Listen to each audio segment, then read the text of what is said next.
Hey folks, how's it going? Sam here at NA Studios. I want to take a few minutes here to talk about drum triggering and snare triggering and what we're actually aiming to achieve when we're doing this kind of processing, because I feel like there's something that people don't really tell you, and it's a massive thing. It's kind of the whole reason that we're sampling drums. And to me, the reason that I'm using a drum trigger, using a drum sample of some sort, is because the drum that I've got doesn't sound good enough. It doesn't sound like it's going to make it into the final mix, and that's kind of obvious. But the other reason that we're using these drum triggers is because we wanted to make it sound like the drum that we used was good enough. Now, the way that we do that is we use samples that are good enough and we bring them into the mix. But unless you're doing it kind of in the right ways, it's always going to sound like you've slapped a sample on top. And it's about getting this natural sound. And there are many, many ways of doing this, but there's one way that's so obvious that I'm always surprised people don't utilize it more. Let's check it out. So I've got a snare trigger track here, because the snare on its own, if you just take a listen to it,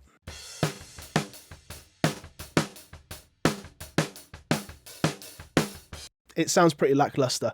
I want it to sound like it's not lackluster. I want it to sound like it's actually a good drum recorded in a good room with a good drummer, and I was the drummer, so not much I can do about that.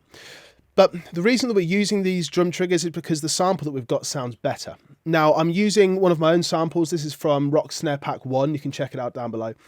And I'm going to say it myself, it's a decent sounding drum, but it just doesn't sound the way that I want it to start off with. And this is why, let's just listen to it. Let's listen to how it sounds now and listen to what's missing. So on its own first.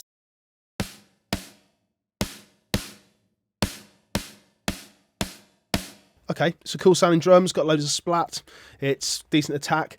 Listen to it in the mix.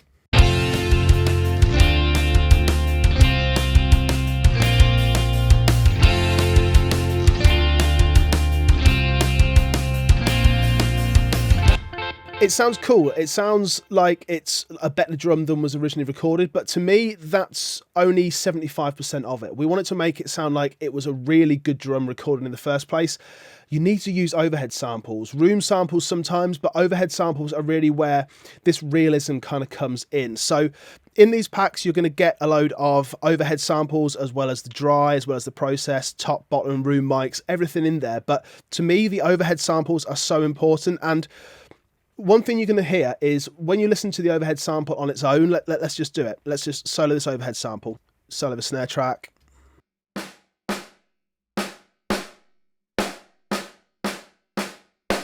It doesn't sound like that great a drum.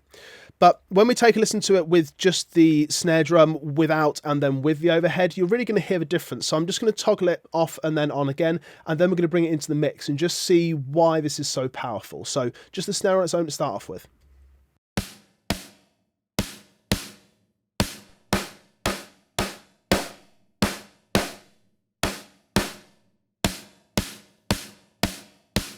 It stops just being like a sample, a splat, and a tacky drum sound, and starts being an actual drum sound. It starts being an actual decent sounding drum recorded well.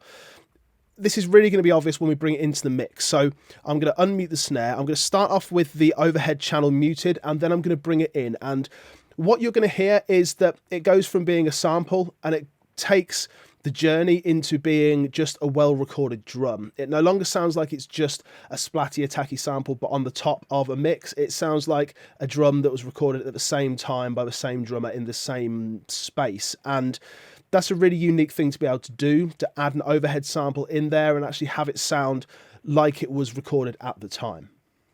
So here we go, without the overhead sample first, and then I'm going to bring it in.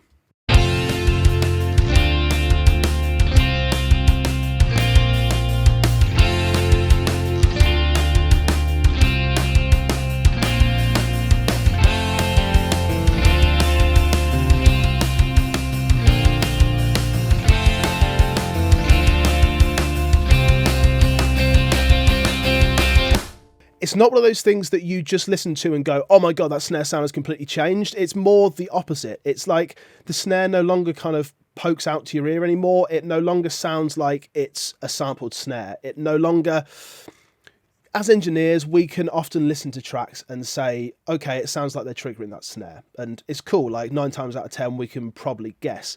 But if you bring in the overhead samples and you bring in that added area of kind of realism to it, then it stops being 9 times out of 10 and it brings it down to like a really discerning ear is going to be needed to actually tell that that is a sampled drum, because it sounds a lot more real. Just take a listen to it again. I'm going to maybe play with the overall level of this drum because I feel it's a little bit quiet at the moment.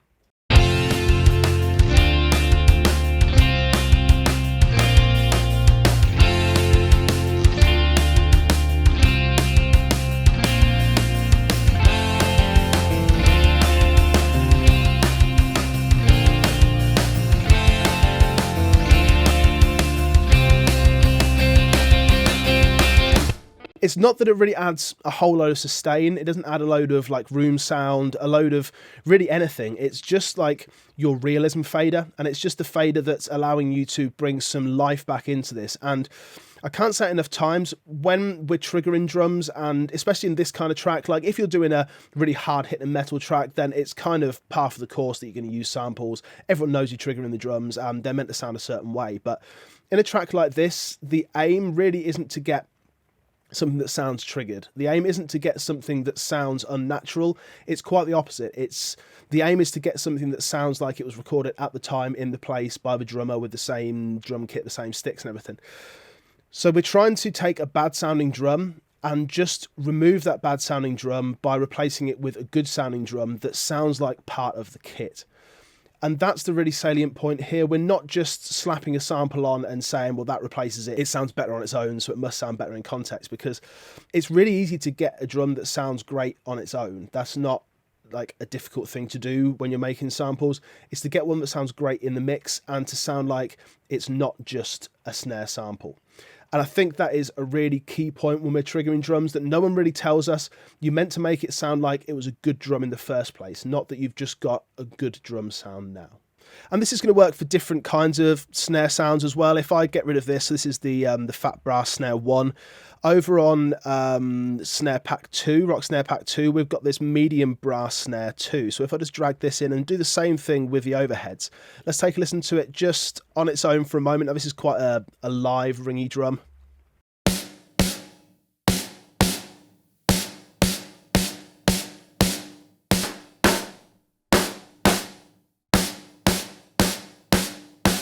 Okay, let's bring some processing in as well. Let's get rid of that overhead for a second. Then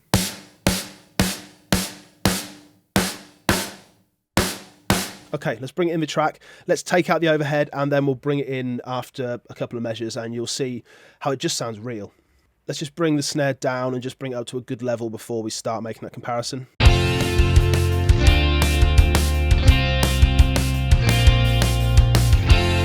Here it comes.